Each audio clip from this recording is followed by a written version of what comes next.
What does it look like to mix a song from start to finish? Something that you recorded in your home studio and you're now mixing in your home studio. That's what this video is for you today. Normally, videos like this where I go through the entire mixing process, that's usually something I post for my members or inside of a course, but I'm dropping it here on YouTube because why not? If you like content like this and you want to get to a point where you can mix a song and make it sound professional, but also have your mixes not take forever, I urge you, come attend my next speed mixing challenge. It's a 5-day online coaching experience. We meet for about an hour or two per day, Monday through Friday, and I will lay out for you my process for getting great sounding mixes consistently in less time than you ever thought possible. And on top of that, you should get the upgraded ticket that allows you to come an hour early and do Q&A with me. So you can get direct coaching from me. I'll help you solve whatever your most pressing issue is right now in the studio. This is worth a whole lot. Very valuable, but the ticket is very affordable. So go over to speedmixingchallenge.com and get your ticket. All right, really quickly about this song. The song is called Irrelevant. It's my band Stare Down, which consists of me, Joe Gilder, Tim Horsley on drums, Joel Bezaire on bass. We wrote the song in this room. Actually, Tim wrote most of it and then brought it to us in this room. We finished it together. We recorded it here in this room. Then we did overdubs here in this room, and now I'm mixing it here in this room, and that's what you're about to watch. All in all, it's just under 2 hours of mixing, but if you love mixing, you're going to love this. I'm super stoked about the result. Even broke out the goosebumps alert here towards the end of the mix, which is always the goal. So thanks for watching. Enjoy. One last thing. Once this song is released, I will put it in the description below so you can hear the finished, final, mastered version. Okay, that's it. All right, here is the song. It's only 25 tracks. Pretty straightforward. Drums recorded in here. One bass track. 4 guitar tracks. Keyboard synth. Couple of bass synth parts that he played through a bunch of cool pedals, so technically I guess we have 3 more bass tracks. Lead vocal, doubled vocal, 2 harmony vocals, and then 3 gang vocals where we just yelled at the mic. Pretty straightforward. So I'm gonna, in the tracks are already here and set up. I'm gonna get started on my static mix, which is just, it's mostly there already, but I kind of want to revisit it. So I'm gonna take each of these buses, these groups, and just start with drums and just let each one in one at a time and get kind of the static mix that I want. So I'm going to start. I'm just going to bring the faders down and kick things off. Here we go.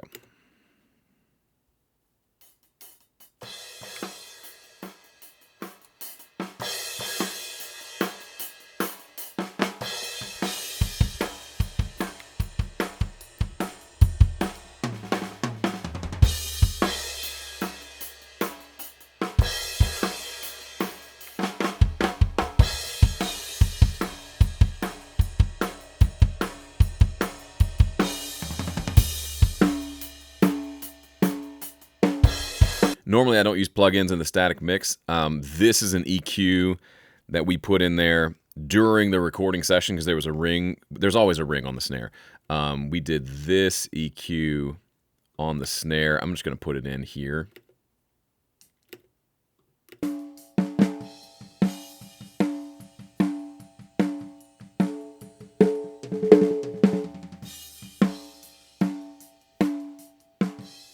Anyway, I'm just going to leave that there for now.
Forget that EQ. I don't think it wasn't doing what I thought it was doing. It was more just a tonal thing. So we'll just go with static drums for now. I like that. That feels good. The toms might be a little loud, but I kind of dig it. I'm going to just loop this last chorus here because that's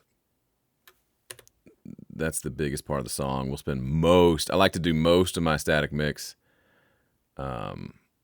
Go to beat 4 because there's a hit on the and of 4. I want to make sure I have that in there. Yeah, I do most of my static mix on the big section of the song because that's when most of the tracks are happening. I want that to be the biggest. Then I work my way back to the more chill pieces. Let's bring in bass.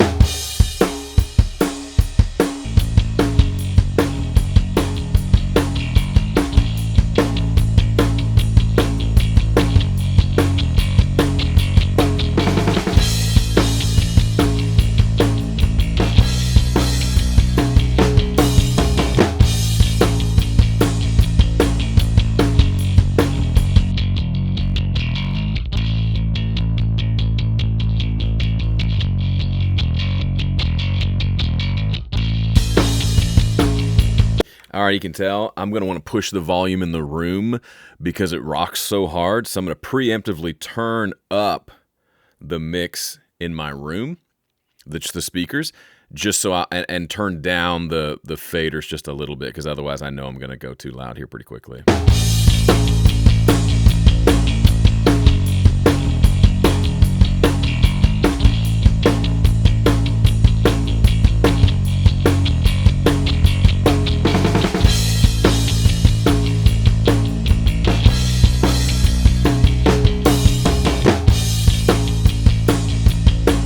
I mean, I'm making the stank face, so mission mostly accomplished. Let's bring in the rhythm guitars. So,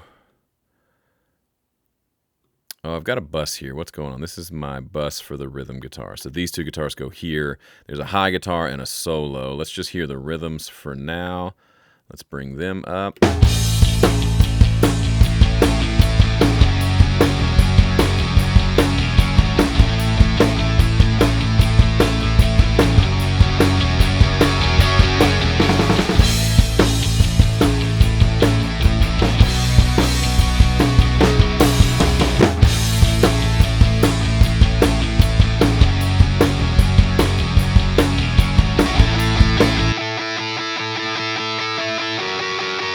Just 2 notes in the truth. I love that part.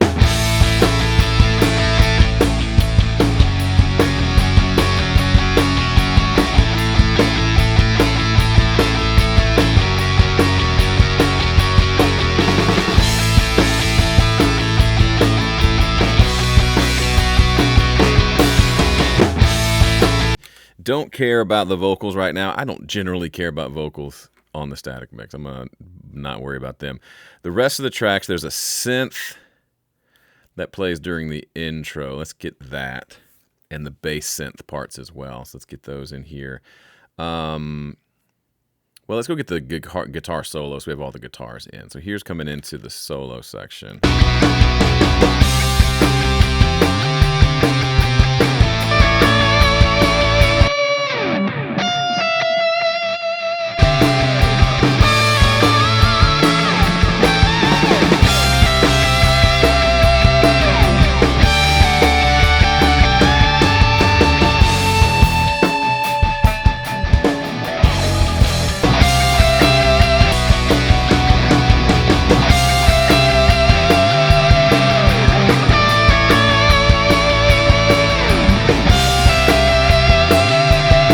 It feels a little loud, but it's just because there's like a whistly thing up at like 2 to 3K. I'm going to pull that down later. That's the volume I want. Once I take that, smooth out that top end, it'll be fine. GilderVox will work well for that. Okay, so now we got the solo. All our electric guitars are in. Let's go back and figure out the this synth part at the beginning. So we'll start with just the synth. And it does have a tremolo plugin in there because we actually automated... Tim automated a tremolo. Yeah, he automated this tremolo sound to come in just at the ends of phrases, which is pretty cool. So here's that part by itself.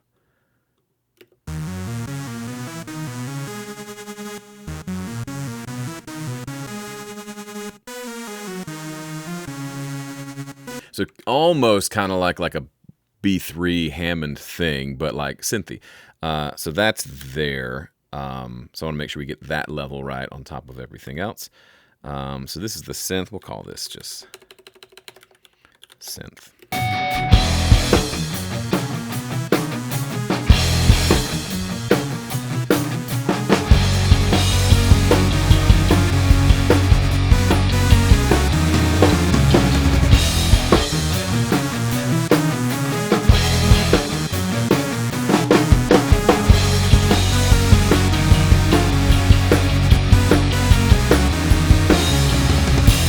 I like it that loud. It's a little thick. I'll take a little low end out later. I dig that a lot. And then, speaking of thick, so Joel gets, I don't know what the pedal is. Somebody asked last week or 2 weeks ago what synth pedal he's using. I don't know which one he got, but it's some sort of bass synth pedal. Maybe he'll reply in the comments. But he records this beautiful part.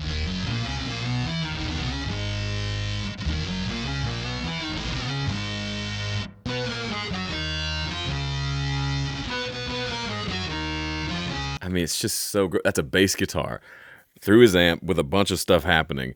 There's octaves in there too. There's a synthy thing happening, but with the regular synth, like it's glorious.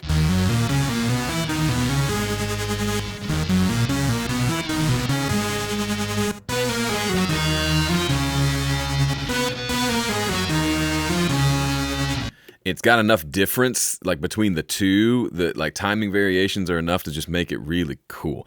Probably too thick, probably need to EQ that a little bit, but all that together feels pretty glorious.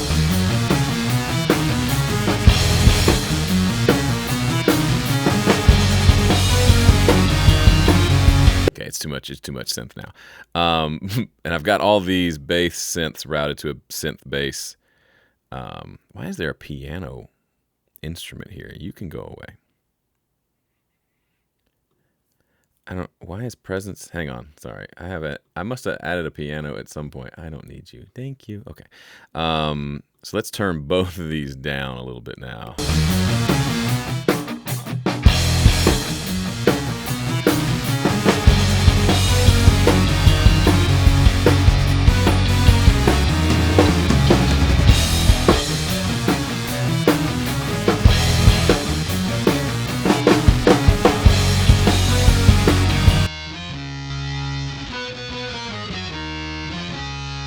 I don't know why the right one is louder.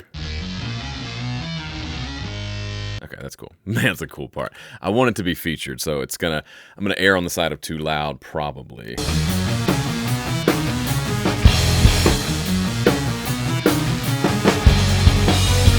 And then there were a few sections where he just played that synthy thing, but just let it kind of drone out. Right here. He's doing an expression pedal on something.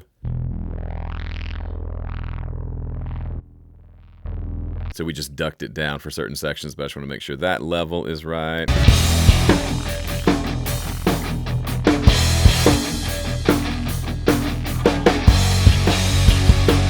Yeah, that feels right. And I'm probably going to mess with needs to be more of a crossfade like that. You could do this with volume automation, but that's just pretty simple too. Here. I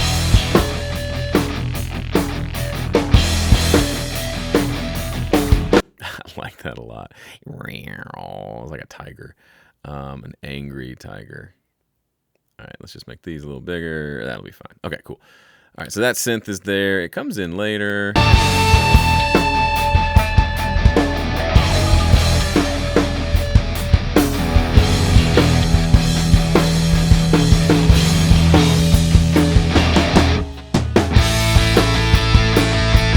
Pretty great. And then it's on the outro too.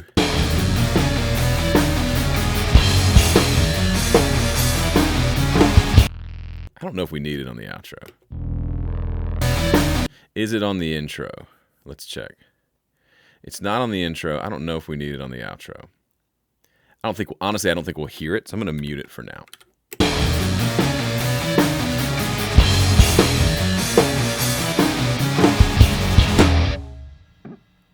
Yeah, I think that kind of works. All right, so there's our static mix. Let me just briefly Just get the vocals, make sure they're in the ballpark level-wise. Again, I don't really care about vocals, but let's just because they get so much processing later, they're going to sound better, but right now they're just raw. Wanna let out from the inside. Don't wanna step back from the edge. Wanna let out from the inside. Don't wanna step back from the edge.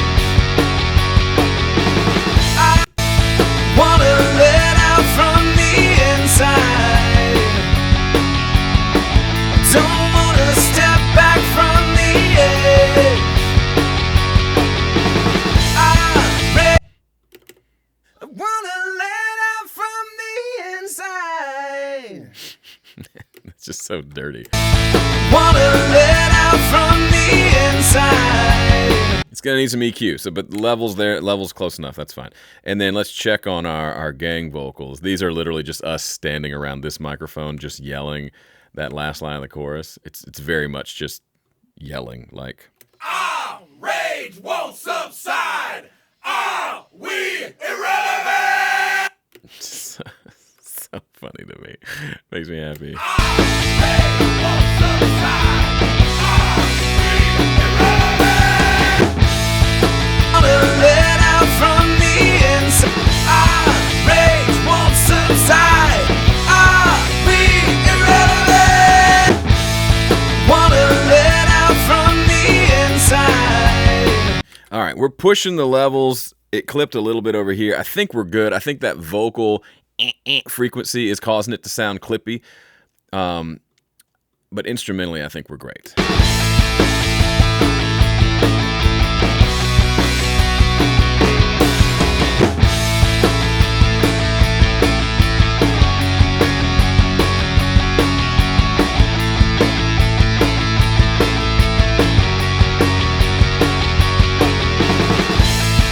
You can make a case for that high guitar is too loud now.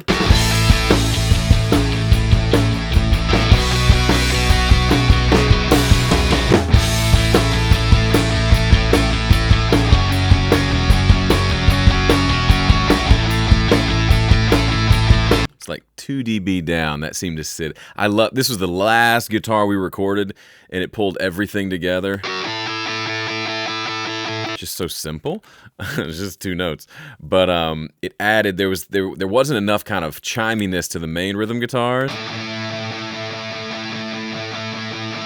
The highest note they're playing, I'm kind of playing an open A chord. It's not an A. Yeah, it's an A. But the highest note is an E, and so I'm not playing the E string up at that A, that high A. So I just played those 2 notes for this part, the E A on the 5th fret. Which just gave it that extra over the top. That worked really well. And I dig that. And so that I could, on these rhythm parts, I was playing more of a standard voicing of just going from A to B major, and I wanted to bend that 3rd up. So I couldn't be playing the highest strings and still do that. That's why I left it that way, so I could do this. So I could do that switch foot bend thing. No shame. I'm happy about that. All right, cool. So I would say static mix done. Now I'm going to move into what are the problem children that need to be addressed? What are the big problems to fix? Thankfully, we got a lot of it right at the source. There's problems with the vocals that I'm going to deal with later. That kind of upper mid-range thing. I just need to get the vocal mix will solve that. As far as problems now, probably the biggest thing is let's make sure the synth isn't killing the bass, because the bass is a star.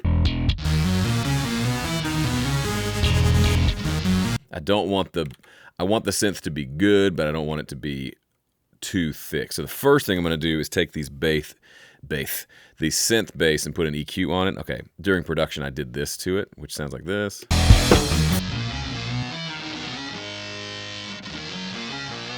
Generally, when I pan things out to the side, I don't want them to have a lot of low end. deep low end thickness on the sides, so it doesn't sound good. So that actually works really well for me. And then the regular synth.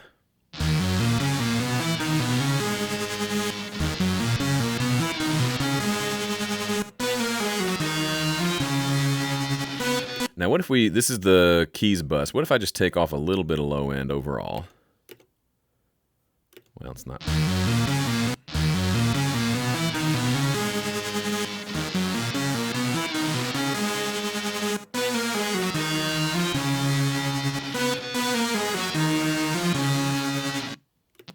I dig that. And what if I gave it a little brightness on the top end here? Just a little extra brightness.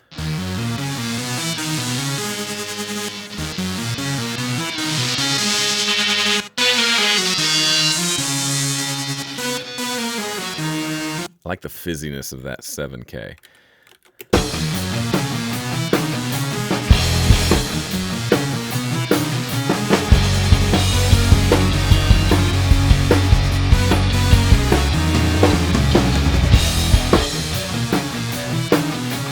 That feels right. It's got enough low end in the synth to make it have some balls, for lack of a better term.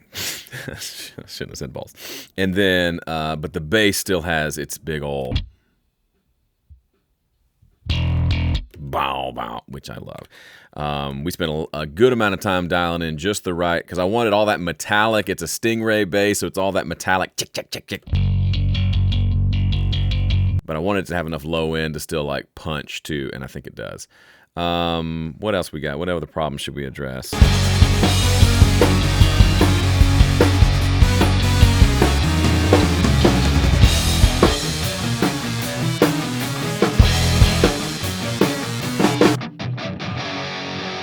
There's something about the palm mute thing on the guitars. We intentionally left it in, even though it's messy and funky.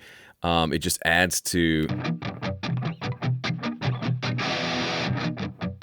It's a little thicker than I would want, because the tone itself doesn't have a lot of low end, but then the palm mute, because it's quieter, comes through a little thicker.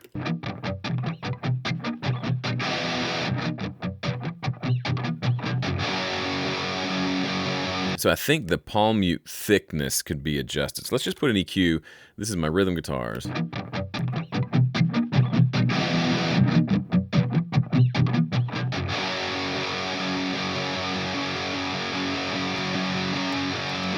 Doesn't really affect the heavy tone, because we're not hearing that anyway. We're hearing the bass guitar over that. But during this palm mute section, it thins it out.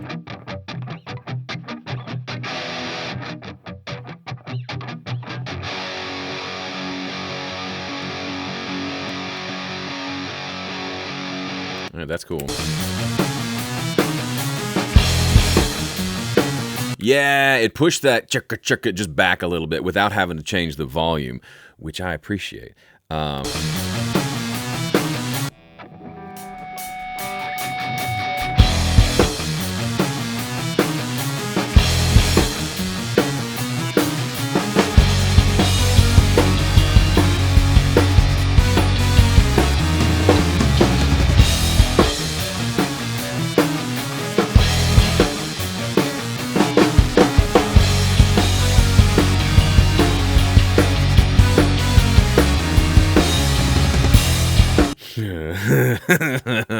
Those are the only big problems, other than, like I said, the vocal mix, which we'll deal with in a minute. I'm going to get the instrumental mix cooking, then we'll do vocals. We'll slide them in there. It'll be great. Okay, so now we're moving into the next phase for me, which is more just let's finesse things. First thing I want to do is play with mix effects briefly. If you're not familiar, Studio One has this thing called mix effects, which are basically, it's like a plug-in, but it's not on a specific channel. It's kind of on everything, and it affects the sound of the whole mix. So when I've got the static mix in place, when I remember to do this, half the time I forget, I like to bring on this mix effects engine, which has a bunch of different basically console emulations. I'm going to try this one because I feel like it, mostly because it looks cool. And I just want to see how this sounds. So you can see if I crank this,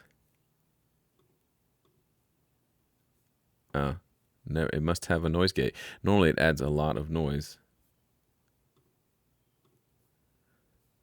Maybe it only happens when it's playing.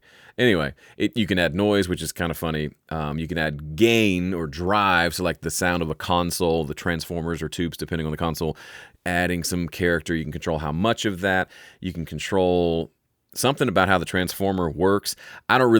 The fun thing about all of this is you don't really have to know how this works just to like turn some knobs and see what sounds good. So I'm just listening to see like especially the low end, does it get a little more fun when I start messing with this? If we go boost, it'll get real distorted. I don't want distorted. I just want it to sound cool. So let's just start from here.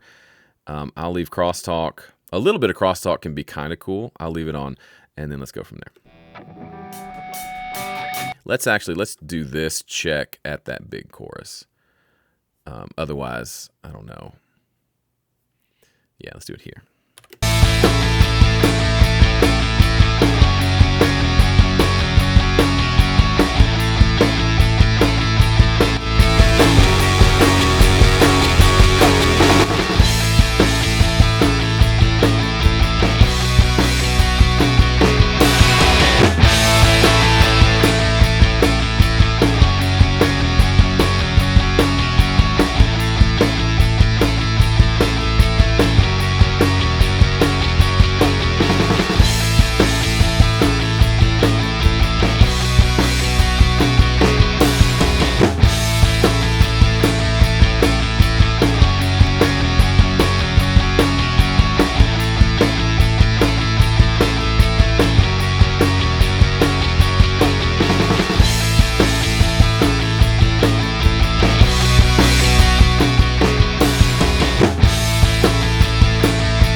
I don't know. It's kind of cool. The low end is a little thicker.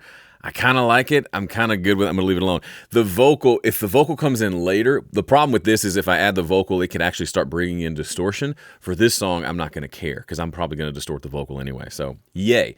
Let's move on to drums. Let's get a drum mix going. We got our static mix. I think I can rock out with just this for my drum mix. Let's see what we can do just on the drum bus to start off.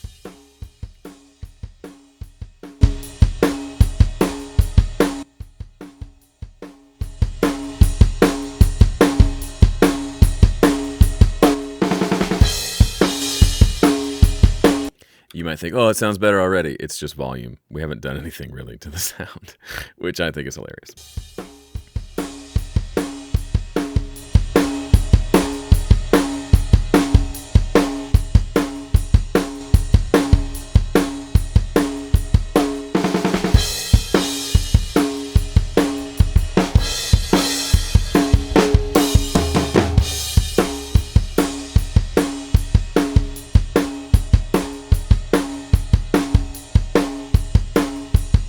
Just a little kiss of compression on the bus. And then let's EQ, little 360 out.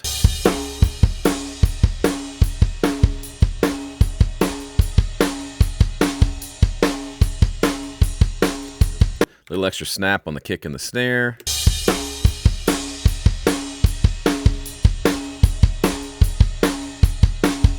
Little extra 220 and below, because why not? No, I don't like that 220 boost.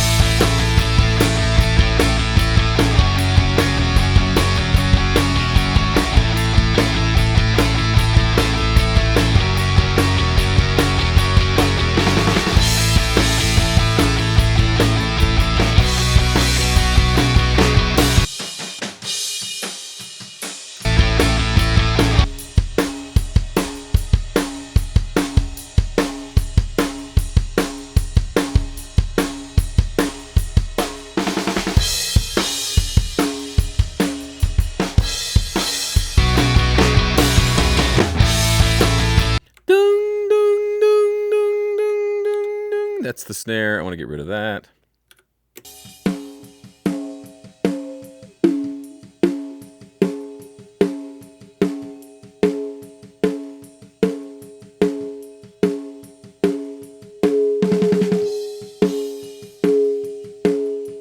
Found you.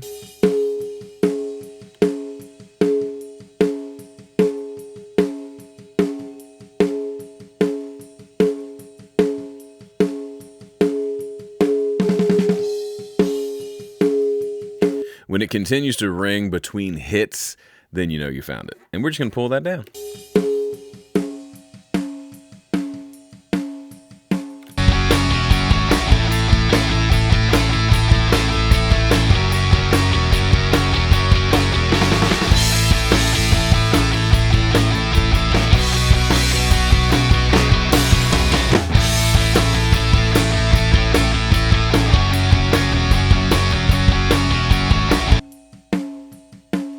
I'm gonna try a little fun on the snare track itself. Let's go this compressor. Just get the snare sounding nice. I could use a little more kick, a little more oomph.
I'm hearing like a caw on the snare. I think it's the fat mic.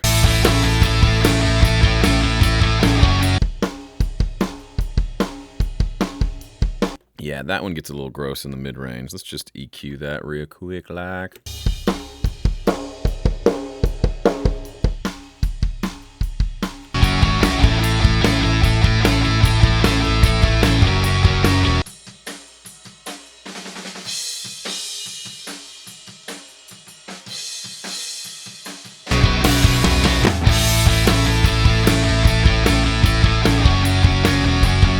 With this room, I don't like all the cymbals coming through there.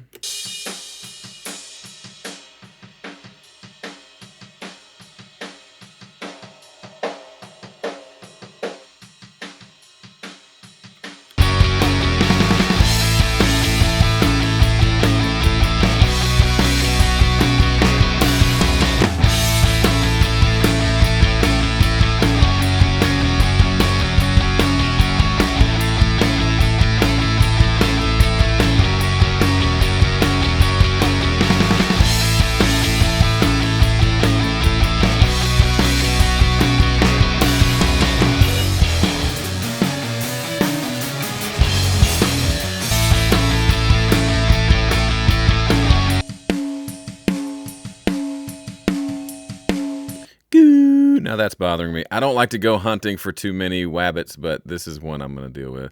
Goo.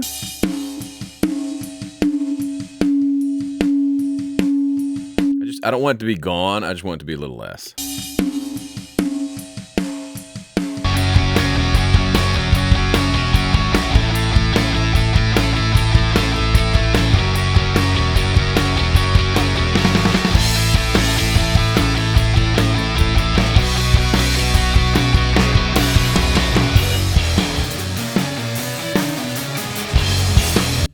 And these toms.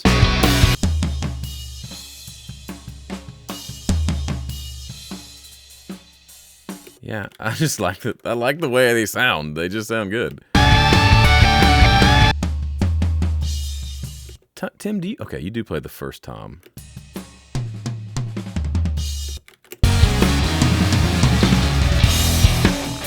Okay, let's make a bust for the toms just briefly. This is my tom trick. This is all I do on toms. I treat them like a big old kick drum, and it makes me happy.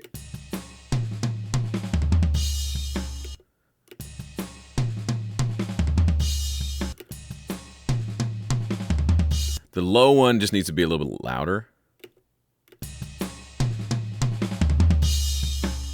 Yeah, And then I just don't want any of the mid-range, like 400.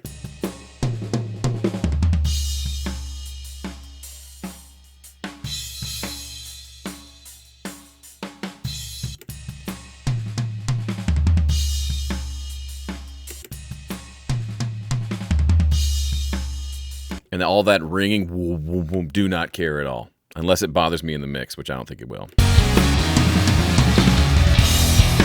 They could be a little louder now. A little louder now? A little louder now?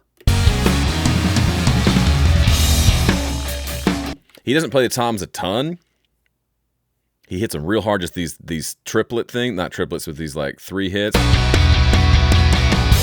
He does that a lot, but then this little biddle-diddle-diddle-doo. I mean, what a monster drummer. Listen to this. He's keeping like a roll on the snare to start, and then he sends the roll around the kit. I'm sure there's a term for this, but listen to this.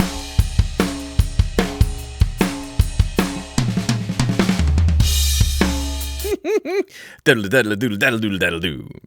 Come on. What a stud. I mean, listen to my band, y'all. Tim Horsley on drums, Joel Bazaar on bass. Listen to these guys.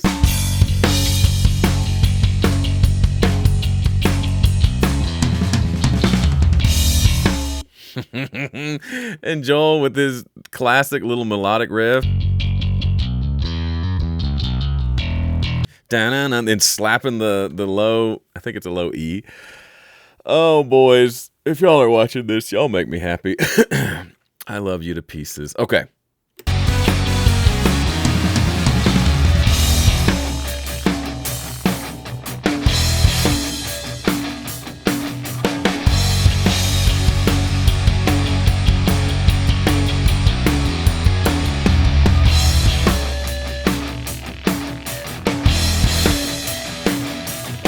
I think I want a little less of this bass synth, but listening to the bass guitar, I don't think it needs anything.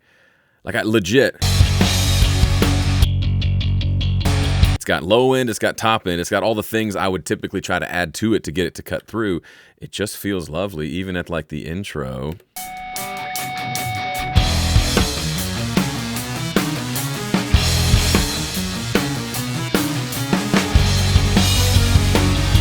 I mean, if anything, I want to turn it up like a dB. 1 dB up. Oh, yeah. 1.1 dB up.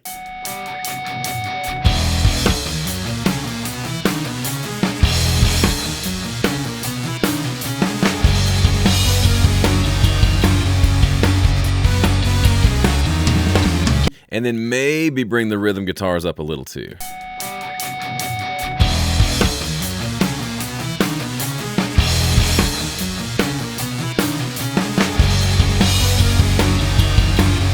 Yeah, I don't want them to be wimpy, but then I also want to leave room for that high guitar to come in on the chorus.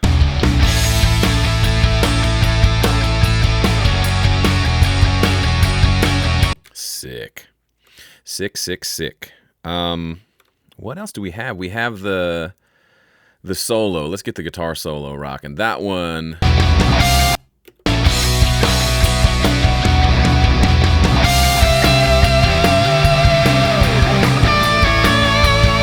In case you didn't know, I got my own plugin. I made a plugin called GilderVox. It's pretty new, so if you haven't been around and you're back, hey, welcome back.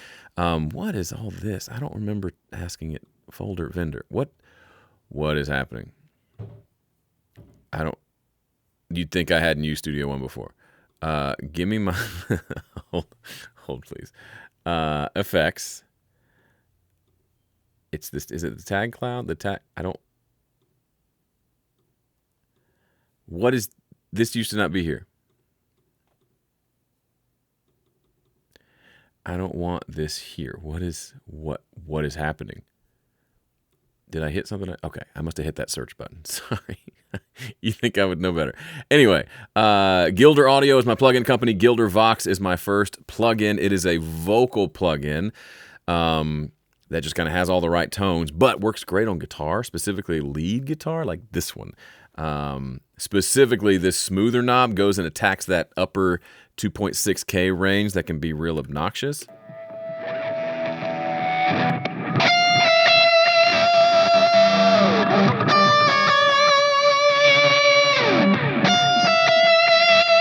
We want this to cut through, so I'm going to listen to it in context, but that will take care of that if it's too much.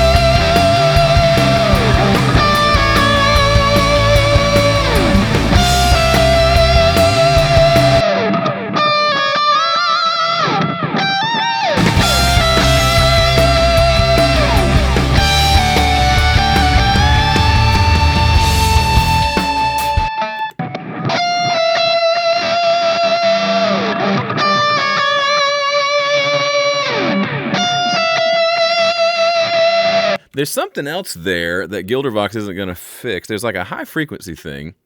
This is the Tone Master Pro, the Tangerine amp, but there's something up in the highs.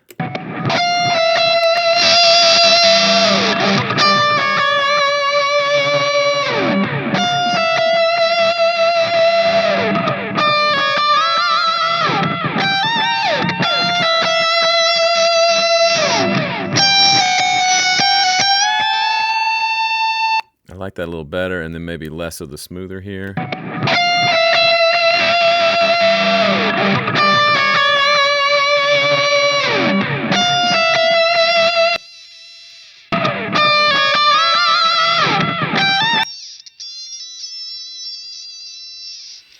Let's make it dynamic real quick. Take care of it when it's a problem.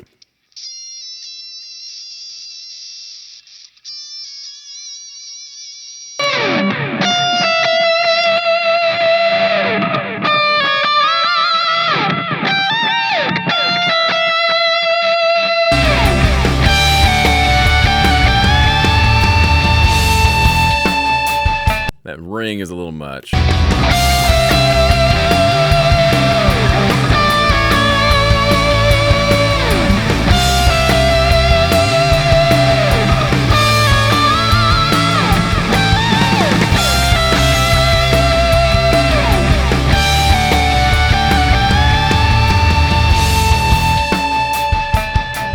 think I like it. We'll revisit it later if it bothers us later. Let's bring in some vocals. Why not?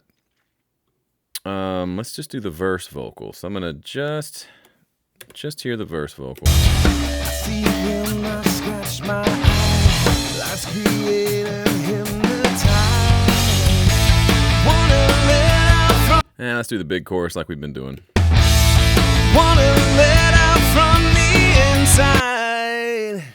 Help me, GilderVox. We'll put this on just the lead itself.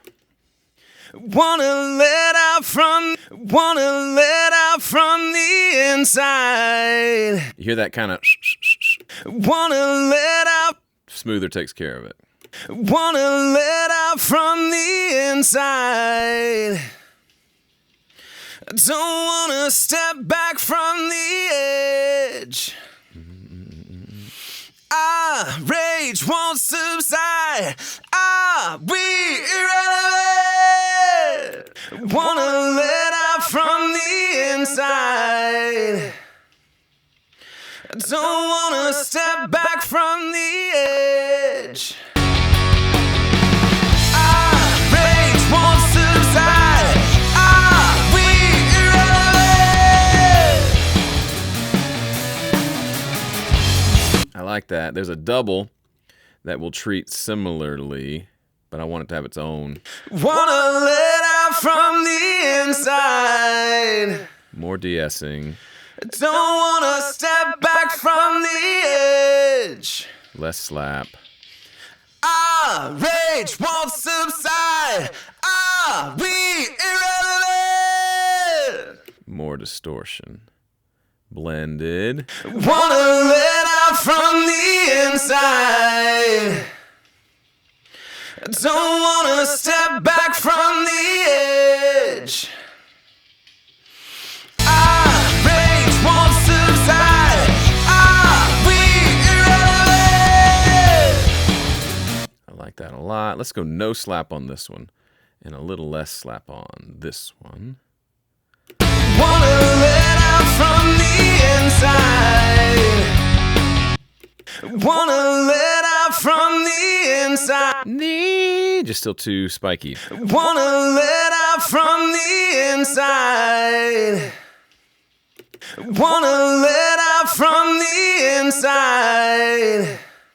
Wanna let out from the inside. So one thing I'll do, if it's not, this smoother's not grabbing it enough, which makes me sad, is let me just increase the input into the plugin and give it more stuff to work with. Wanna let out from the inside.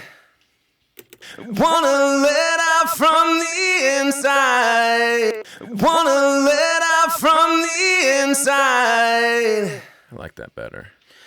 Don't wanna step back from the edge. And when all else fails, you can always add something after any plugin that you have. It doesn't hurt my feelings at all. If this needs a little extra containment up here, let's use this one. Wanna let out from the inside. Don't wanna step back from the edge. I don't think it needs it, but we could do that if we wanted to. All right, let's keep going. Wanna let out from the inside. Don't wanna step back from the edge. Rage won't subside. We irrelevant. Actually, it is still bothering me, so let's find it real quick. More dynamic EQ here. Let's pull that down too. Wanna let out from the inside. Don't wanna step back from the edge. There we go. Rage won't subside. We irrelevant. So I'll be first to say, GilderVox didn't completely do it that time. Didn't take care of it completely. That's okay. It's okay. It's okay, buddy. It's okay. All right. Let's check these harmonies real quick. Wanna let out from the inside. Let's give them their own bus. I'm okay with them being on the vocal bus. Harms. And let's give them a little GilderVox too. They get their own. Wink. Wanna let out from the inside. Little brightness. Don't wanna step back from the edge. Wanna let out from the inside. Don't wanna step back from the edge. Rage won't subside. Wanna let out from the inside. Don't wanna step back from the edge. Too crispy. Wanna let out from the inside. Don't wanna step back from the edge. Rage won't subside. We irrelevant. It's so silly. Let's get rid of some mud. Let's hear us getting mad. Side won't subside. Rage. Rage won't subside. We irrelevant. Rage won't subside. We irrelevant.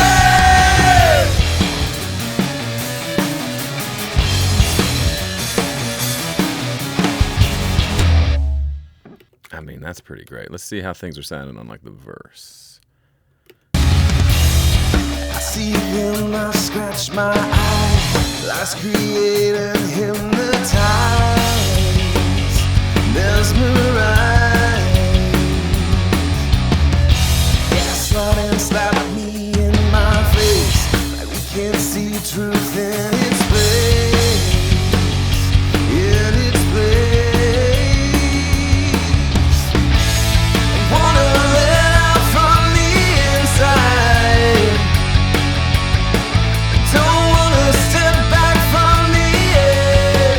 could do automation. I'm curious if I just take the verse up 3 dB, if that just does it without having to do anything else. I see him, I scratch my eye. Life's created, hypnotized, mesmerized. Gaslighting, slap me in my face, like we can't see truth in its place, in its place. I wanna let out from the inside. Don't wanna step back from the edge. Our rage won't subside.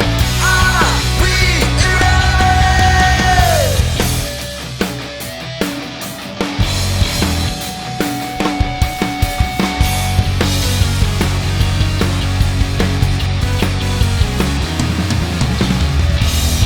What you say and what you mean are so far from where you lean, and what I've seen. Whitewash tomb and clanging gong.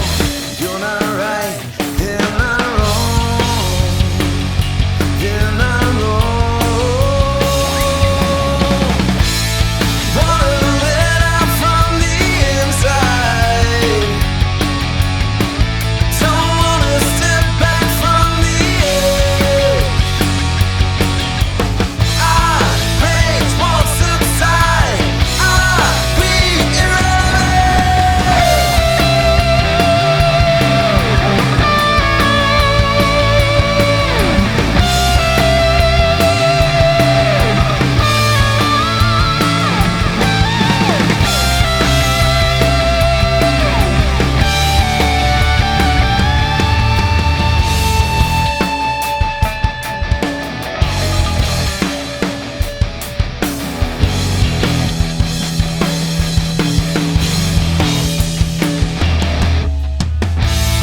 Wanna let out from the inside.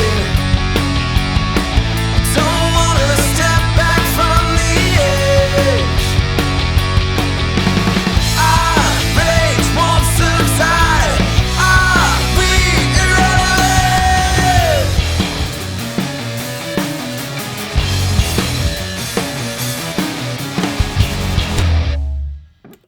Sick. There's some work needs to be done, but that feels pretty good. And I'm sitting at just under an hour.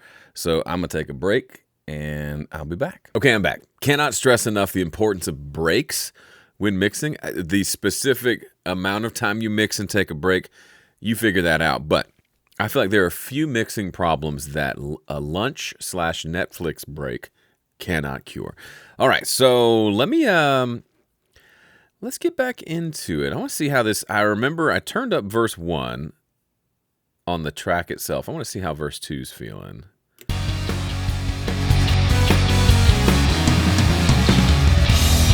What you say and what you mean are so far from where you lean, and what I've seen.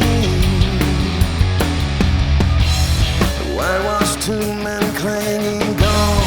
You're not right, they're not wrong, they're not wrong.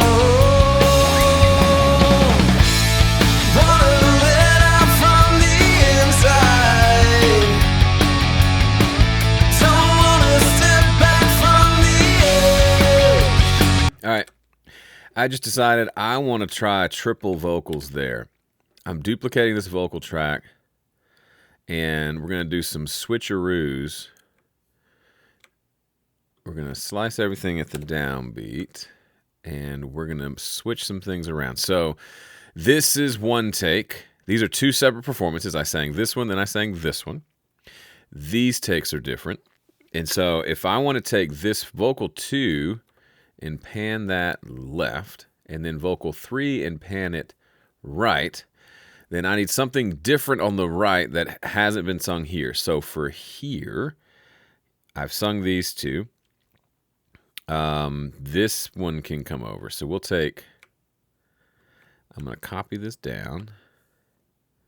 So those should be 3 different takes if we listen to the vocals together. Wanna let out from the inside. That is sick. And then I'll take this one and I'll put it over here. Does that make sense? So now we have 3, just based on what I had here, a vocal and then a double. I have enough raw material to create 3 of the same thing. Only really possible if the chorus is the same both times, which it is. So now we got this. Wanna let out from the inside. Don't wanna step back from the edge. Let's see. Here's all of them together. Wanna let out from the inside. Don't wanna step back from the edge. Rage won't subside.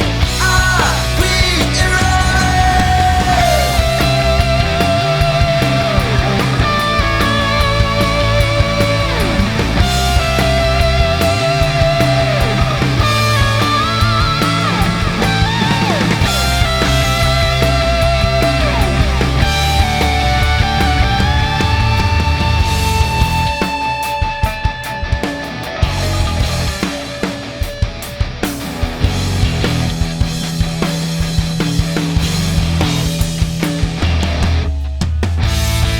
Love that. All right, cool. That feels good. I went on, listened to the solo. This high guitar has this feedback thing.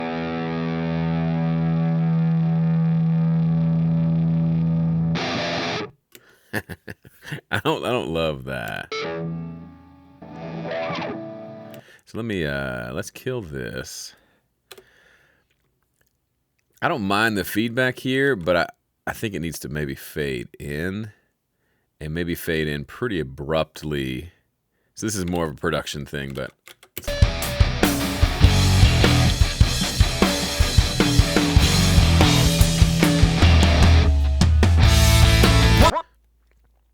It doesn't add a lot anyway, does it?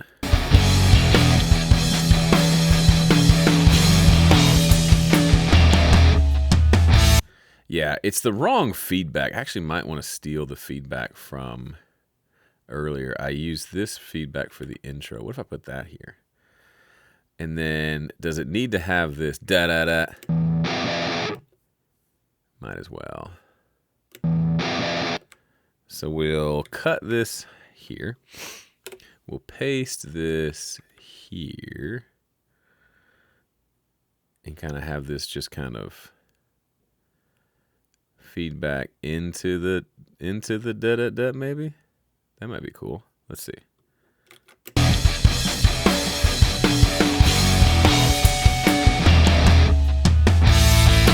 Yeah, that's cool. And maybe let it feedback a little bit longer.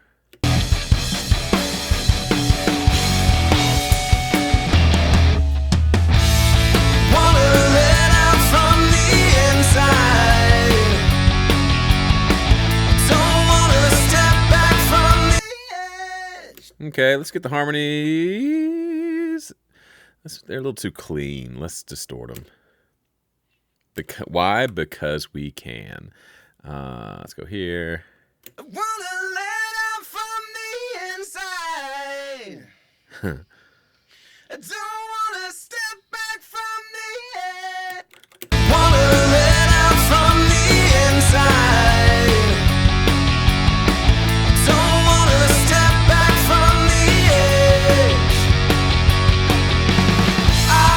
Rage won't subside. All right. Now, there's something here I don't love. Rage won't subside. Are we irrelevant? Rage won't subside. Are we irrelevant?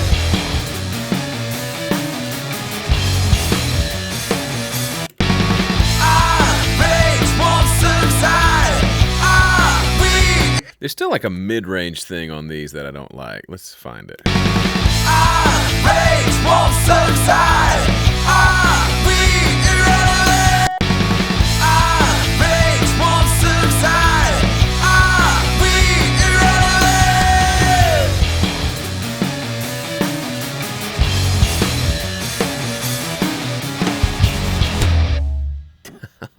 Shoot. Oh, I like the down and out. Let's I might as well take that out. Let's just make this nice and clean. Bow and out, just clean out. I think the bass is out too. And we'll just let the resonance of the drums be the only thing we hear.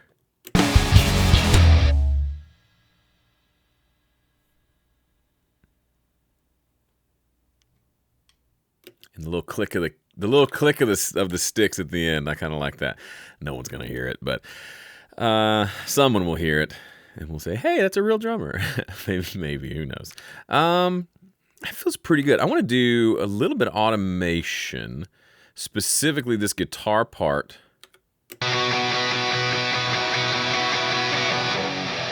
That little bendy thing.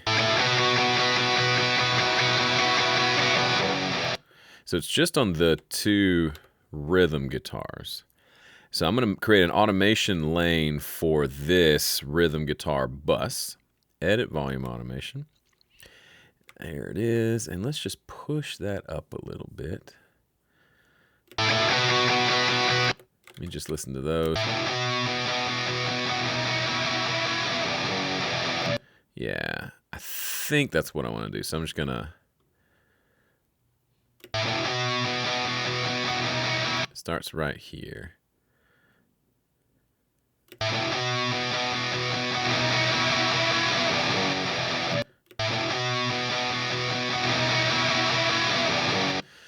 I could do, you know what, let's do it with regular automation. It'll be fun. Let's turn it into touch automation, and let's do it.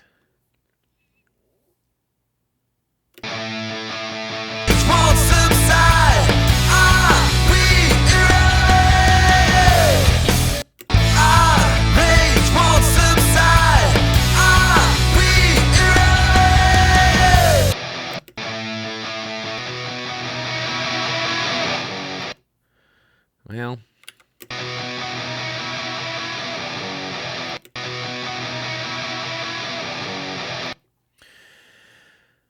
it kind of brings up everything. I kind of just want to bring up the, which is really more of an EQ thing than a volume thing. It's just a certain, I don't know.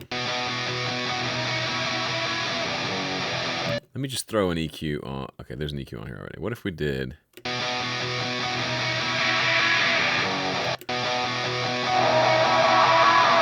No, that's dumb. We're not going to automate an EQ. I had to entertain it briefly. Let me just try that again.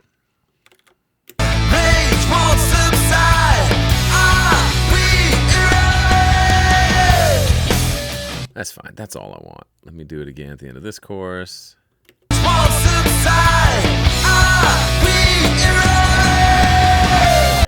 Do it again.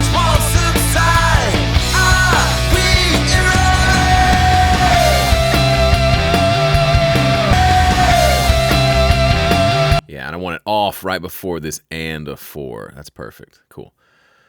One more time.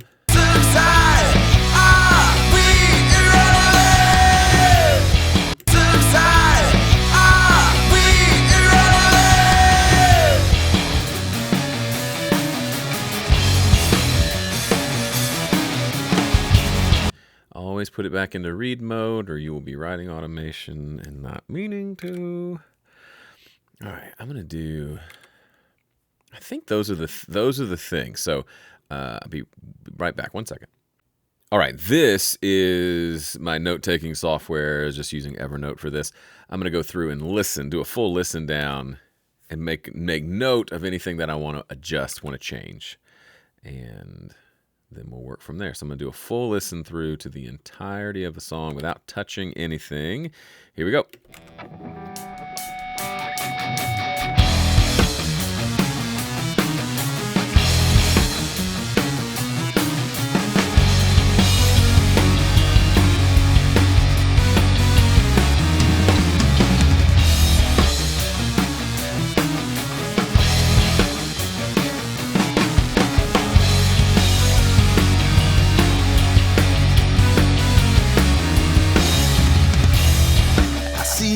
I scratch my eye. Lies create and hypnotize,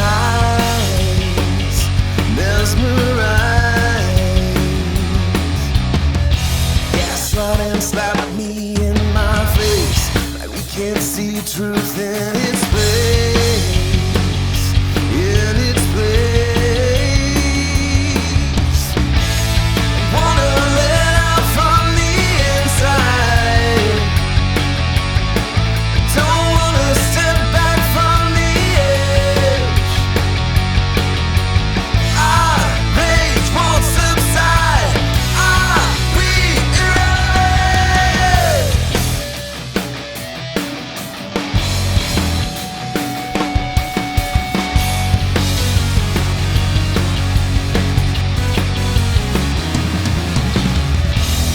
What you say and what you mean are so far from where you lean, and what I've seen. Whitewashed tomb and clanging gong. You're not right, they're not wrong, they're not wrong. Wanna let out from the inside, don't wanna step back from the edge. Our rage won't subside, our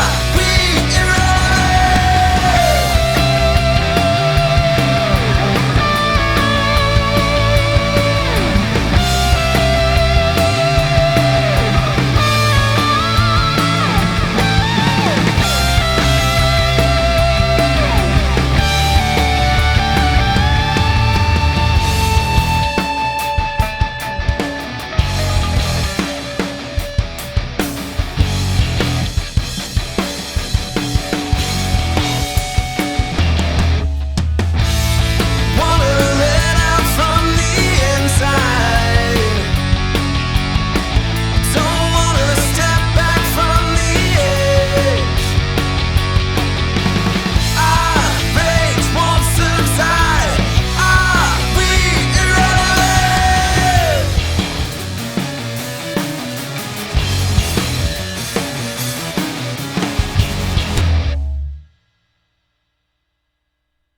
All right, Dan. That felt pretty good. So what I'm going to do, for the sake of... I'm going to make this the same size as this. We'll put it over on the side, just to keep it on the screen. There we go. All right, that'll keep it kind of on the screen so we can all see what's going on. All right, so I think the big one I want to look at first is this, the kick drum overall. Overall, I could use a little... Actually, no, let me get the chorus vocal thing going. I feel like the vocals are too loud on the chorus. Wanna let out from the inside, Yeah, I think it's these doubles. So... wanna let out from the inside. I'm going to do two things. Doubles. I'm going to EQ these a little thinner on the side. Since I put them on the sides, they don't need to be as thick. Wanna let out from the inside, I think they can be a little less mid-rangey too. wanna let out from the inside. Let's see if that helped with the volume or if I need to turn them down as well. Wanna let out from the inside,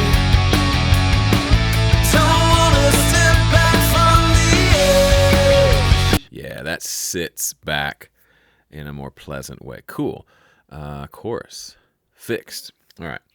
The while we're on vocals, the verse one vocal felt too sibilant. The S's were too much. Lies create and hypnotize, mesmerize. Gaslight and slap me in my face, gaslight and slap me in my face, like we can't see truth in its place. I see them, I scratch my eye. Lies create and hypnotize, Yep, that works. Boom. Turn the palm mutes down. Oh, turn. In the turn, which is what we call that little instrumental section after the chorus. The palm mutes felt a little too loud there on this rhythm guitars.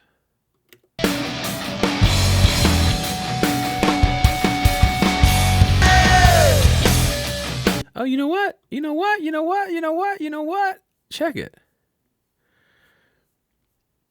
I'm not sure what happened, but somewhere along the way, this synth got deleted here. Hot dog. No wonder it felt like it was quiet.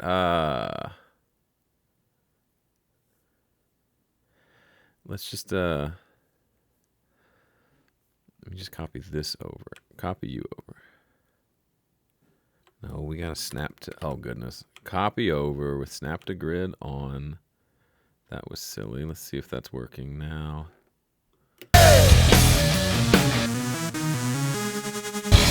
Also, I remembered there's a synth in the solo. I forgot it was there.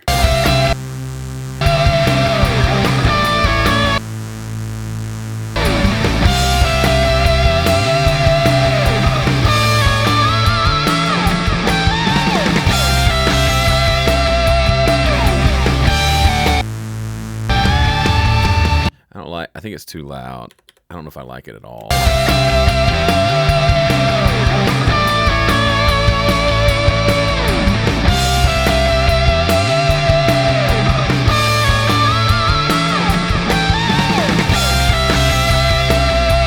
Okay. Good. We'll split the difference. Sorry, that's like I got off the track here. All right, back to the turn.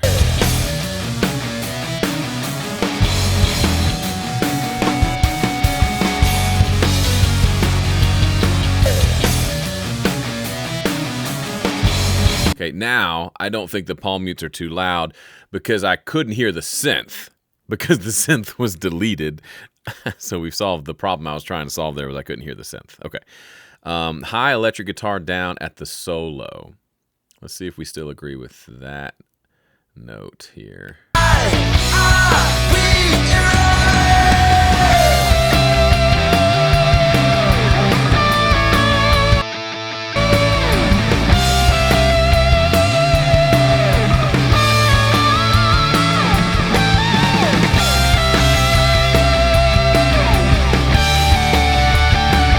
Well, if we did, we can test it. I'm just going to slice it right here. Okay, it actually starts on the and, right? The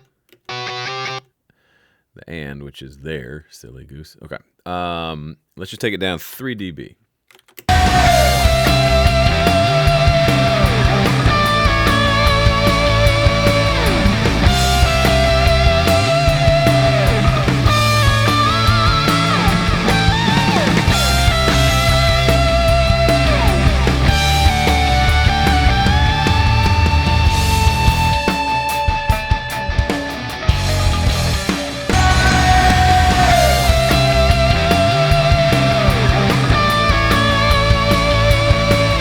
Yeah, I turned it down to 2 dB. That feels about right.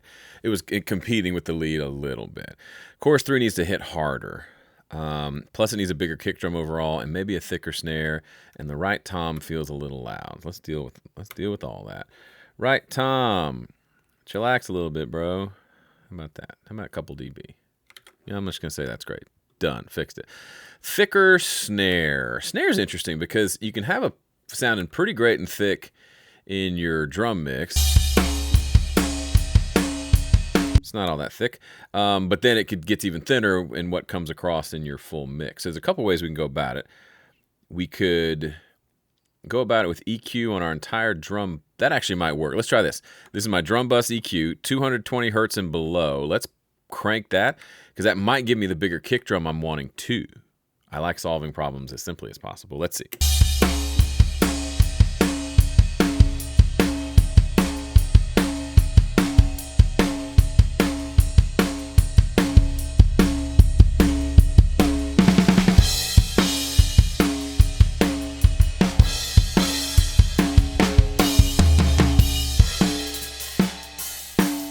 Kind of like that. Let's see how that sounds in the mix. Wanna let out from the inside.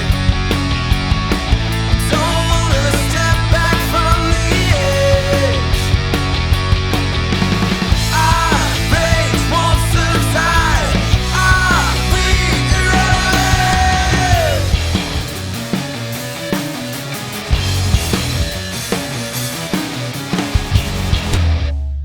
Kind of dig that. wanna let out from the inside. Don't wanna step back from the edge. We'll see. Tim might have thoughts being the drummer, and that's totally fine. That's great if he does. All right, chorus needs to hit harder.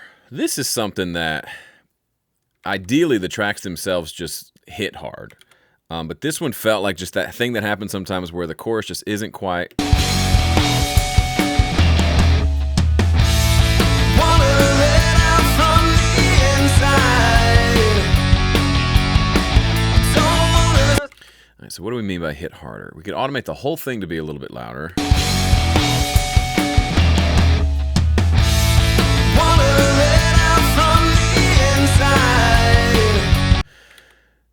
We could also bring up one or more of the guitars would make it hit a little harder. Wanna let out from the inside. I think that's what I'm going to do. I'm going to automate all three guitars up a little bit. So that means we're going to automate our whole guitar bus this time as opposed to just the rhythms. So let's go right click, edit automation. And let's just have, on this and of 4, let's just go up a smidge. What do you say? What do you say? A dB and a half louder? Oops, that jumped more than I wanted it to. Plus 1.5 dB. Let's just see. Let's just see. Let's go back a couple measures and see what it sounds like.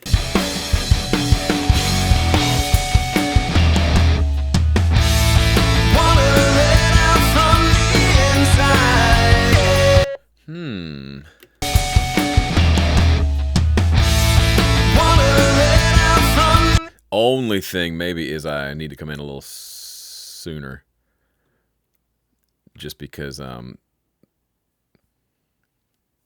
guitars start playing sooner than that. So can we just drag this over, you think? If I just cut that? No. How do we... I don't remember how to do this. Shift. Can I? No, I can't. No, undo that. All right. We'll come over here. We'll get rid of that. We'll just bring this over. Negative 0.7. That's when the guitars came in. So it sounded like I could hear the guitars turning up.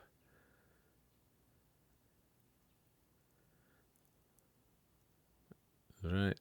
Was it right there? I think so. All right, let's see how that works. Wanna let out from the inside. Don't wanna step back from the edge. Our rage won't subside.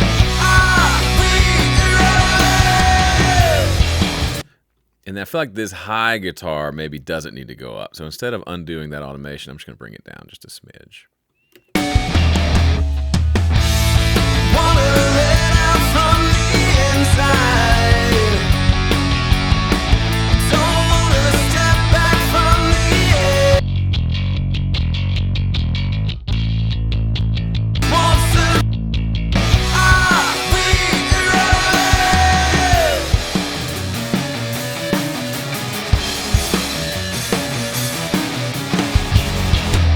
All right, chorus 3 hits harder. One other thing, I want a little more snap out of the kick drum.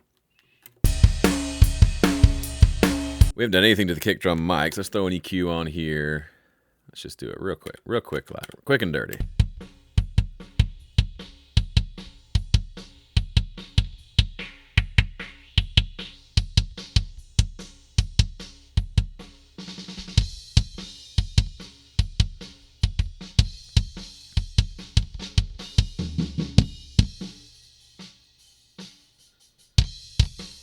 So that's inside the drum, so there's not almost any bleed, and then we have the sub kick on the outside of the drum. just giving us the low end. So plenty of snap there. Let's see if we overdid it.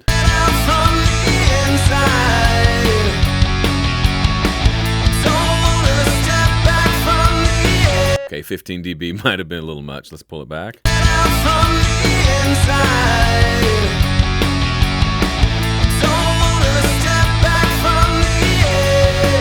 And let's check it in a quieter section, because obviously we don't want it to be overkill in the beginning. I see them now.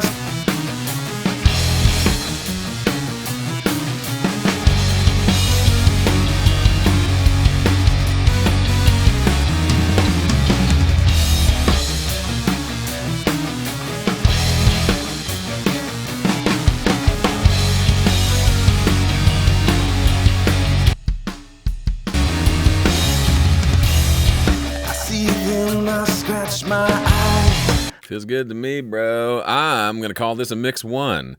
What is a mix one? Obviously, it is the first mix. I'm gonna export this, send it to the band mates, listen on earbuds for me, maybe get their feedback. The one thing I will do is I will slap a limiter on for this, I generally just add 6 dB. Just blanket limiter across the top.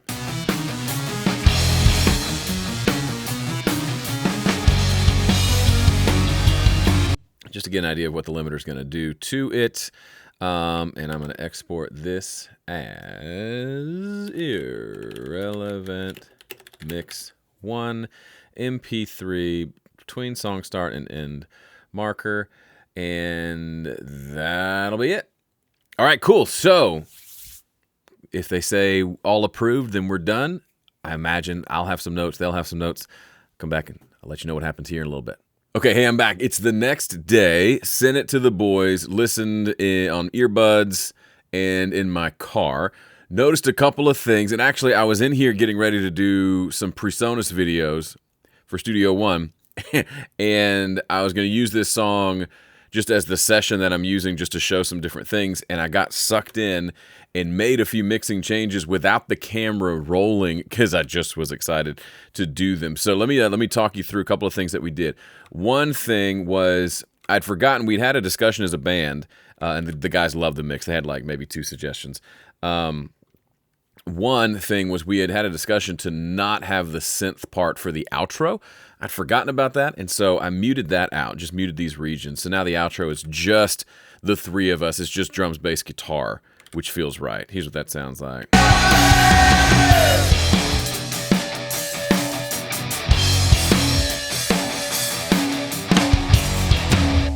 Which is instead of the boo-doo-dee-doo-doo-dee-doo-doo-doo, that's not there in the outro.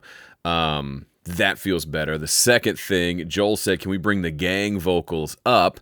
They were pretty buried in mix 1, so here I kind of redid GilderVox a little bit, added some slapback to it because that helped it kind of sit in the mix, and then just kind of turned it up generally.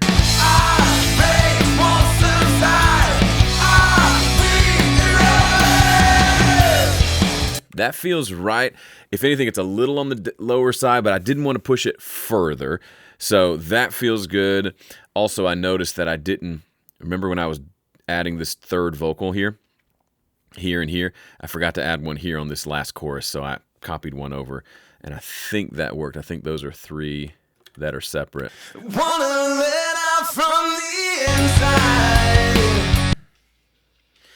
Don't wanna step back from. Yeah, you can even just see it. Those waveforms are all slightly different. So yeah, we got 3 different ones there.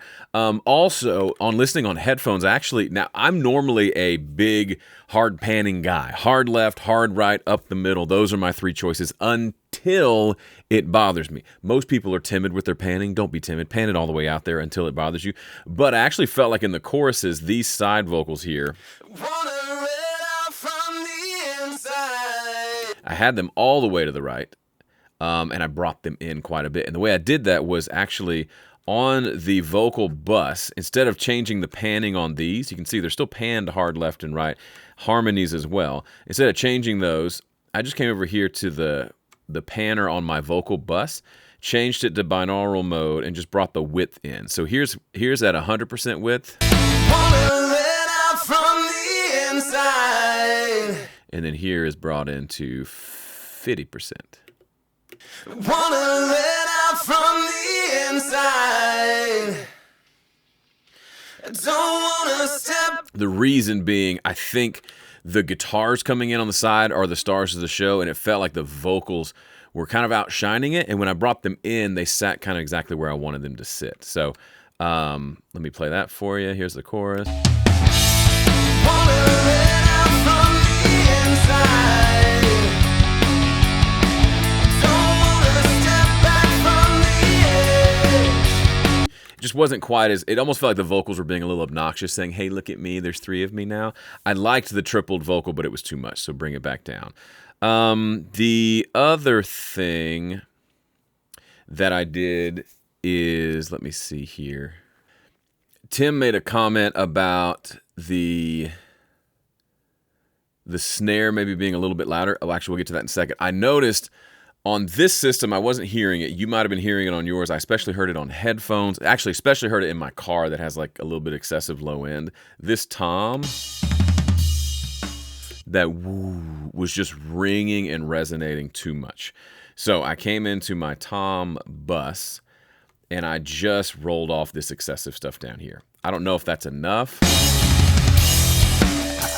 The next option, if that comes through the next time I listen to it, I don't hear it as much in this system, which probably means my room could be tuned a little bit better, but that's why we check our mixes. But if it bothers me again, either on earbuds or in the car, then I may come in and I may edit these like this and just cut out everything between these so that it's not ringing constantly. I don't think it's going to be a problem. A lot of people do this by default. They'll go through and edit all their toms to just have the tom hits. I feel like it's a waste of time for the most part. And until it bothers me, I leave it alone. This is one of the ways I'm able to mix quickly is because I don't obsess over things that really don't matter in the mix. On the snare drum, I did play with the snare a little bit more. I brought the ringing frequency was still too much, so I brought that down a little bit. This I didn't mess with too much. But I did adjust the compression to get a little bit faster attack and was left with this sound.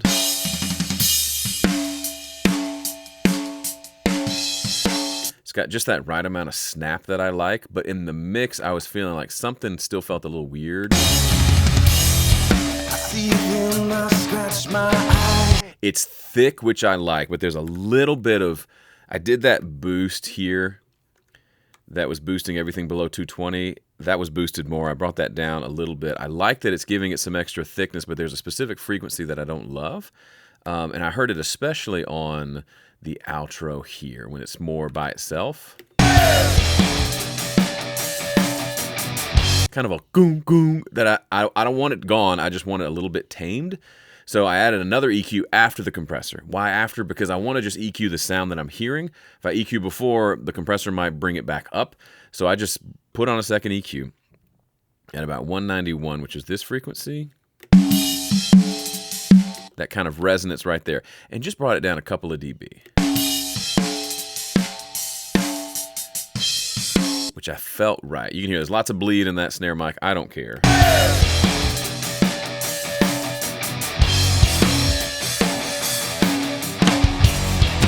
Love that a lot.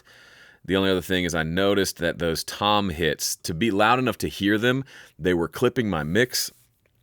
So I put a mix tool here at the end and just brought a couple dB down, which is an easy way to adjust things without having to pull all the faders down. But I rarely do this. I added a limiter here. And I've got it set to fast mode with a fast 30 millisecond release. And I switched it to soft clip instead of true peak. I don't know why. And so now it's hitting...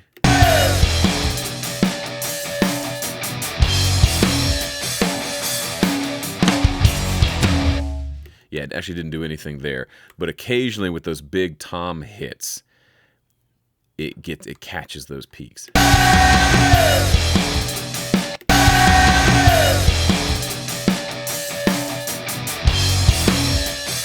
It's just grabbing the peaks a little bit, which is helpful. One of the things about mastering, that limiter grabs the peaks of those snares a little bit more, which will happen when we get to mastering.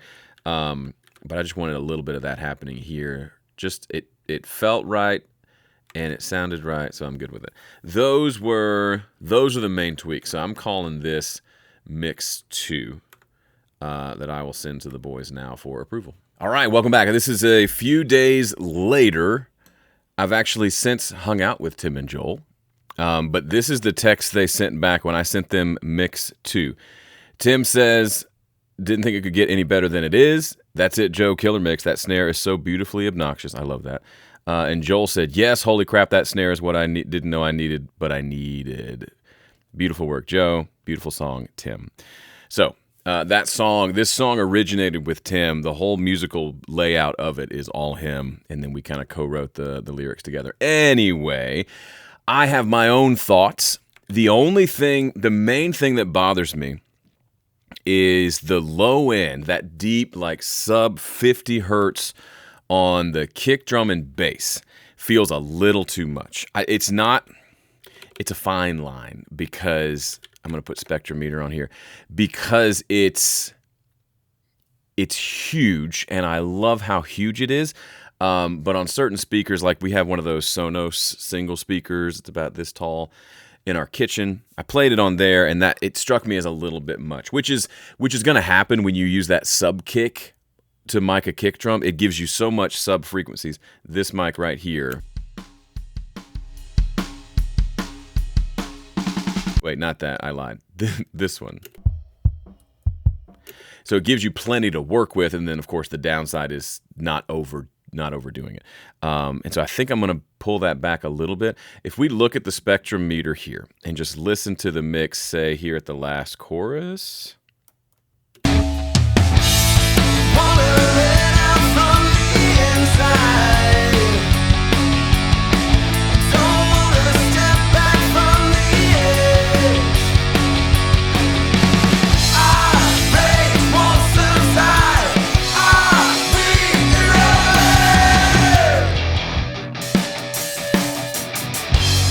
The two main culprits, obviously, is bass guitar and kick drum. Let's see which one's more of the culprit.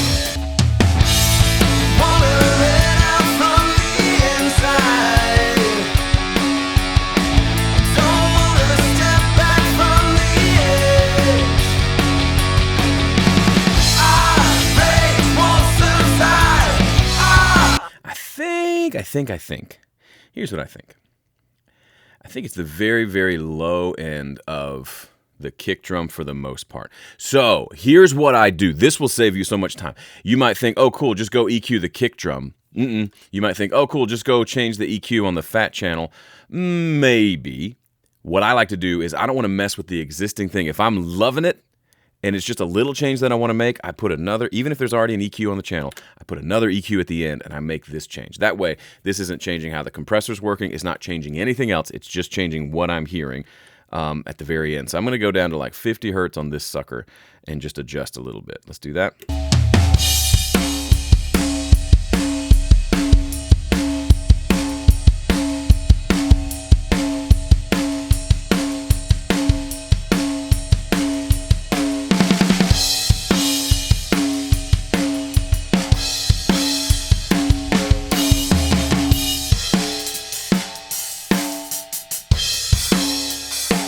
I think that's all I wanted, just a subtle, and if it still needs a little bit more, I can always adjust that in mastering, and then maybe do the same on the bass as well, just a little bit.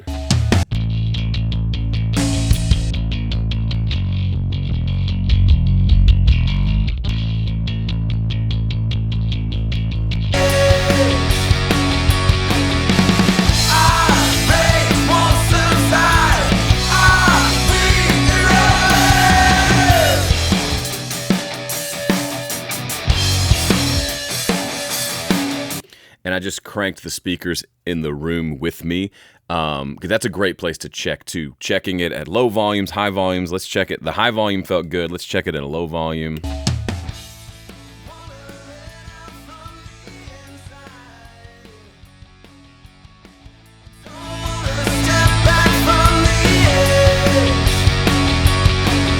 I like it. I was having this conversation over Tim and Joel and I, the bandmates. We went out for wings. And we were talking about how, like, Tim was asking me, like, what are you thinking about when you mix and master? Because, like, I don't get how you make it sound the way it does, and how your mix sounds consistent with other mixes we've done of other songs we recorded on completely different days. I get that we're the same musicians, using mostly the same gear, but how do we get that cohesiveness, that consistency?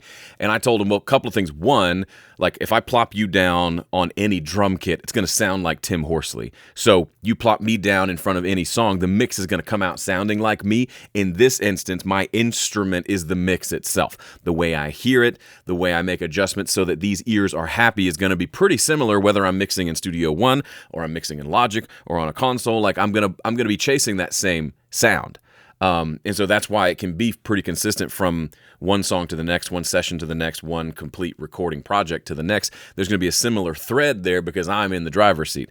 So that's part of it. But the other thing we were talking about is that there's a pretty, like if you imagine, like let's say there's like from bottom to top. Down here is like what we would all listen to a mix down here and say that's a bad mix. Up here we would listen to a mix and say that's incredible. There's a big range in like the top half of that meter, so to speak, where it's acceptable. So what I mean is like there are some great, amazing Grammy Award-winning mixes that have huge low end. There are some that don't have as much low end.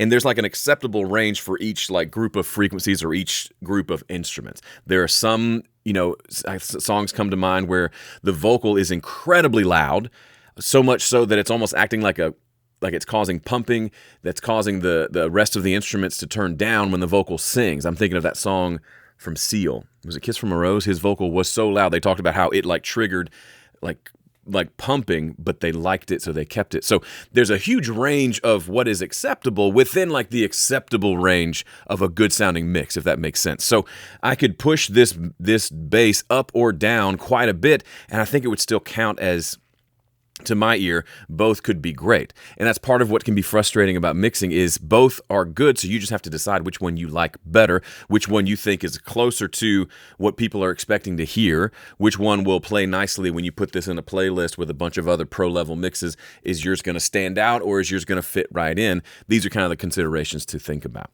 Okay, so I'm going to call this, I'm going to do another listen because you haven't been able to listen for a couple of revisions. So let me pull up my my to-do list thingamabob, and let me do a final listen and see if I'm happy with it. And then if so, we'll call it Mix 3. I probably won't even get the approval from the boys because they loved it as is. And then we'll maybe call it done. So 1 second. Okay, I'm back. Here's the notes I used last time we did this. I'm going to hit play, mute my microphone, and just take a listen. If you want to play along and make your own notes, feel free. Here we go.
Yes. Yes.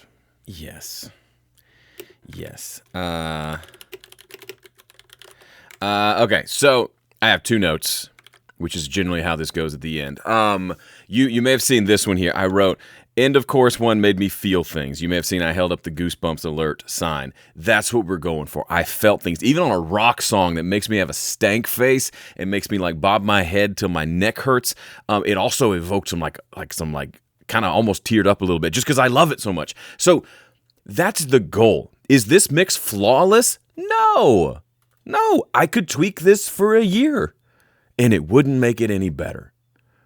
It would sound like us playing music. There aren't any huge flaws. There are little things here and there. There's occasional cymbal that feels maybe a little loud, occasional vocal that's not quite coming through the mix as much as I'd want to, but I don't care about getting into the detail that much. I'd much rather get it to where it feels great, it evokes an emotion, and call it done. That to me is the essence of like what success looks like here. I'm not gonna, if we think about the 80-20 principle, I'm not gonna make it a significant amount better by continuing to work on it. The core work has been done, a couple of tweaks here and there. So one tweak was the word gaslight. Before that kind of riff on verse 1, I sing the word gaslight.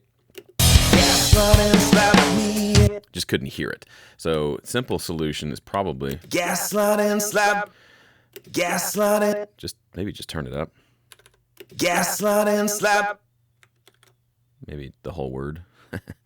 That. Gaslight and slap.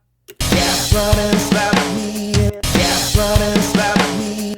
I'm singing over drums crashing, so I don't think there's a version of this that's going to be super clear. Gaslight and slap me. Gaslight and Could even turn up just the gas. gaslight and slap me in my face. We can't see truth in its place. In its place. And I'm going to add one. I didn't put this on the list. I was thinking I could use a little more slap back on the vocal. Gaslight and slap me in my face. We can't see truth in its place. In its place. Wanna let out from the inside. Don't wanna step back from the edge. A little more of the... I'm breaking my own rule. I'm doing a couple tweaks. I turned the doubled, tripled vocals up just a smidge. All right, we're going to back up. We're going to say we dealt with that. I'm curious about the solo. If it's a little loud...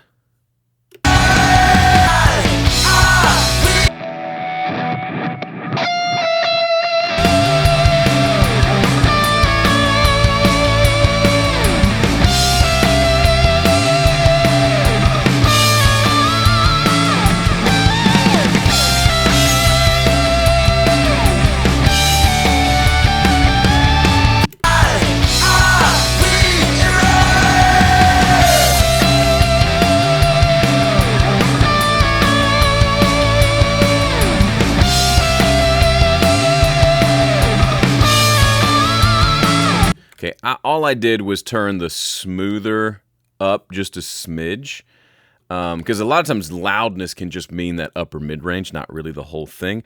I think I'm fine with it. I defer to my boys who they're never super critical of a mix, which a part of me makes me not trust it. There was literally a spider web right here. I promise I spend time in here. They're usually not critical at all of the mix, which is kind of ideally what you want, but they will say, hey, could we get more of this? Like Joel had said, can we get more of the gang vocal? I can't really hear it. I might as well hear it since we recorded it. Completely agree. That was like on my mental list as well. Or Tim might say I could use more hi-hat or more snare. So like it's not like I instill fear in them. I do tell them, hey, it won't hurt my feelings if you're like, bro, I'm not digging that vocal tone. Can we change it up? But they're generally like, this is great. This is awesome. So I don't want to go making a whole bunch of changes. If I'm kind of iffy as to whether it's going to make a difference or not, I'll just default to the simpler solution, which is just to leave it alone. All right, I'm going to call this done. There's a decision that has to be made. Mixing is all about just making a crap load of decisions. The fewer decisions you give yourself, the better chances you're going to get it done sooner and also do a better job. So I'm making the decision to call this done, and I'm going to export this mix down. Actually, I'm going to go ahead and create a mastering project for this. song, add to new project called Irrelevant. That's going to, I'm going to put this in the proper folder though. I've got a folder for all the stare down stuff. Yeah. It'll go inside this. I'll put it in this folder and we'll call it Irrelevant Mastering. That's going to import the mix into my mastering page so I can go through and do a full master of it, which is beyond what we're going to do here. We spent plenty of time together. I believe, let me count, let me add up the time on this video and see how long we spent on this mix. Here's the video file that you're literally watching right now. Yeah, so about an hour and a half. And then plus we've been shooting, this last part's about, we've been on for about 18 minutes now. So under 2 hours to go from basically nothing to finished. That feels like a big old win to me. Imagine if I wasn't stopping and talking to you. I'm not blaming you. If I was just doing it without talking to you, we could probably cut that in half again, most likely. Again, the time doesn't matter. It's mostly irrelevant. I just personally don't find there to be much benefit to spending 4, 6, 8 hours on a mix. I could spend another 6 hours on this mix. I don't think I'd make it. I'd make it maybe 2% better, 5% better. And that to me, that trade-off isn't worth it because this rocks and makes me feel things. So if it makes me feel things, mission accomplished, because that's kind of the point of music to begin with. So let's just call it done. Hey, thanks so much. If you stuck around until now, you are a legend. Thanks for being here. If you haven't bought a ticket to the Speed Mixing Challenge, the next one's coming up.